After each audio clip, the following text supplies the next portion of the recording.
Onivia, League of Legends highlights. Perpetually, as Peter's just lost the Blitzcrank. This guy is a god. All right, write it down. Put him on the pog. Well, he really is Spider-Man. That is 2 autos away from dead. That's There's the rocket grab we were looking for. Stands on the lantern as well as Gumyushi tries to walk back to it, and that is first blood to Ghost. Peter, write it down, Wolf. Write it down. Just your friendly neighborhood, Peter. Just gonna get a little early game grab. 3 minutes and 20 in. First blood going over to an Aphelios into this lane of Jinx Thresh. Easy peasy, very nice lead. Also, unseen Poppy on the top side of the map. And Carrier is doing that classic solo queue thing as he's lost someone on the bottom side of the map. He's going to roam mid, and they pick up the kill. It's beautifully done. Faker grabs that one for himself. Dread was on the top side of the map, and Zeus is able... Gold on your carry in the mid lane. Yep, as there's some acceleration gate action happening here as Dread picks up his buckler, and Zeus gonna have to flash, and now he's just trying to stay away from that wall. Can't fight back if the turret is going to hit him, and it is going to go down. Dread gonna flash as well. It's a bit messy, and they go 1 for 1. And he gets 2 plates too. As Aphelios who has Crescendum as Dread. Okay, he's got Smite. He's fine. Gonna be able to grab the Hextech Drake. It's gonna be, you can see, does Ghost. Able to just sever him Q. Already used the hook. The hook is not going to connect as Peter. That's not it. That's not it, buddy. As there's the flame. Moonlight Vigil comes down. Ghost flashes. What is this? That was sick. He's able to pick up the kill on the Thresh, but now Dread, can you survive as Gumyushi's just free hitting? The wind becomes lightning. He's still looking for even more as Dread has to flash to get over the wall. B2D absolutely no mana, and Faker flashes on top of the Poppy. He should be able to grab this. A couple more autos. If he wants to get it, and he does, just sets up one of the Sand Soldiers, and he'll be all right, as now B2D has to deal with this minion wave, and Faker and Ona closing in. Peter has respawned, though, as there's the stun. He wants to get underneath the turret as he misses that hook. Stop that Shrima shuffle. And it looks like this is going to be, with that exchange on the bottom side, T1 starting up the streak. Peter is looking for a potential hook here. Yeah, and Ghost is just going to get closed in on that play. Was so sick from Carrier. Special delivery. Here's a samurai right on top of your face. It's both disengaging from Peter on the Drake and also assassinating the enemy Aphelios all in one lantern. Yep. As Carrier is just going to try to zone Peter out further. Oh, there's the hook. And Flame Chompers go down, but Carrier gets a nice double flay. I don't know whether it's going to be enough. Oh, I think perhaps it is.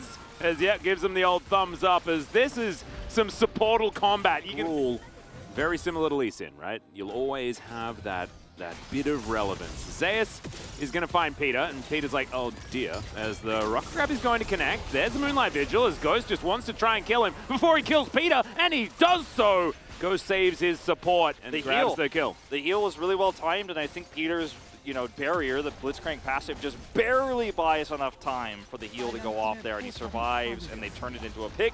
Ghost and gets the whole turret. Yeah. And the one Nongshim fan who was able to get it to make a choice.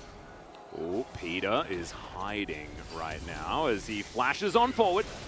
And there is Shirley. Peter almost just straight up dies. Superman Death Rocket, not quite enough, but yeah, Peter isn't hooking anyone. And Shirley is going to deal with this outer turret very nicely. T1 not afraid whatsoever, as Ona is going to get thrown away. It is going to be Nongshim picking up this Drake, but that is double charge, maybe triple. He's going for the inhibitor charge. There's no one here to stop it. And that might actually even lead to an inhibitor take. Yeah, I mean, that's an inhibitor turret to go down. Yeah, they don't want it. Is scary. BDD on the side here. Faker's looking for a flank.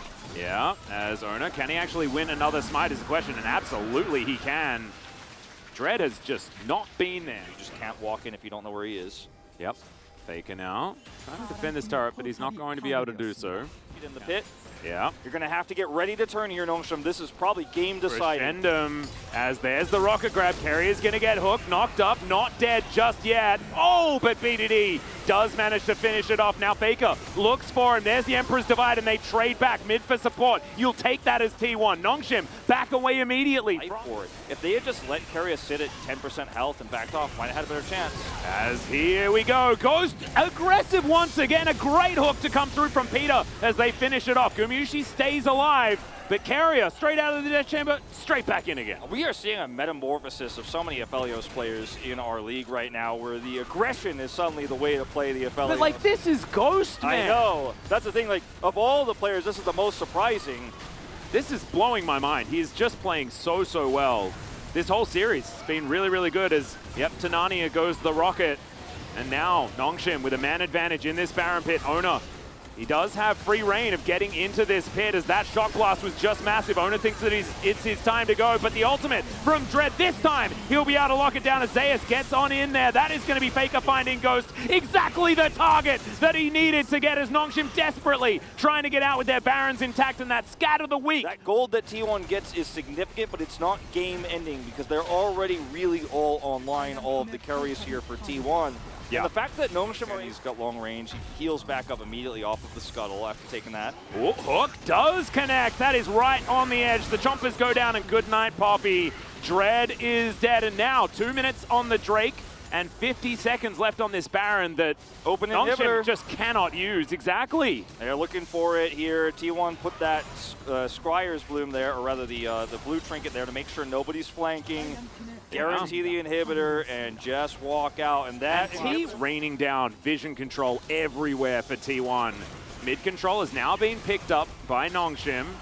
As, okay, Calibrum doing a bit of work there onto Faker. Ghost is a huge target, and Ona is off on the side. The flank angle is fantastic. Dread tanks up the rocket. They're trying to avoid this poke damage, and Jinx, just regular auto attacks are poke, as now Ghost is going to try to get pushed back to the rest of the team. The heroic charge comes down as Peter just straight up dies, and now Ona dives on top of the Aphelios. There is nothing he can do, and T1 have taken over. BDD off on the back end of this fight as Scat of the Week will connect. That grabs themselves the Guardian Angel, and now Faker dives into the backline, but will be taken down by a perfectly timed Dark Spear, and now a teleport to get BDD to safety. Carrier spots him, but he will get back towards this base as Gumayusi was pushing. Dread now in no man's land once again. Already used his ult. Yeah, I don't think we're Hex flashing out of this one either, and Zeus is going to be able to pick up that kill, and it looks like it will just be Mountain Soul that T1 collect for themselves. A 5,000 gold lead now. Mountain Soul here, I mean,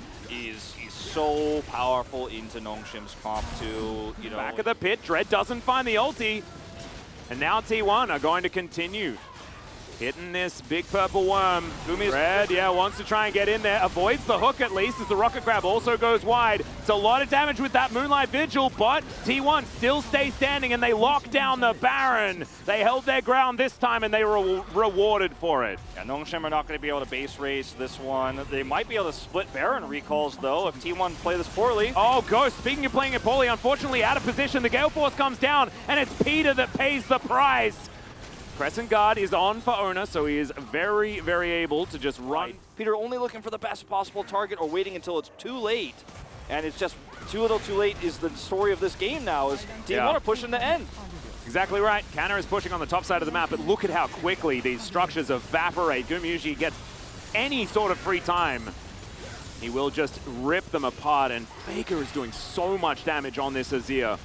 It is just ridiculous. Yep, T1 take 2 inhibitors, but they are looking for these Nexus turrets. Moonlight Vigil does go down. Manages to find a couple of snares there as Peter looking to try and get himself out. He won't be able to though because Zeus has dived on top. And that is the Jinx now picking up these kills. Faker goes golden on the fountain, and Canna will be taken down as well. Gumayusi cleans up his former teammate, and T1 will get the 2-1 victory. 2 dominant wins for T1 in this best of 3. The third one had its tense moments, and the mid game was definitely a hard-fought win for T1, but once they...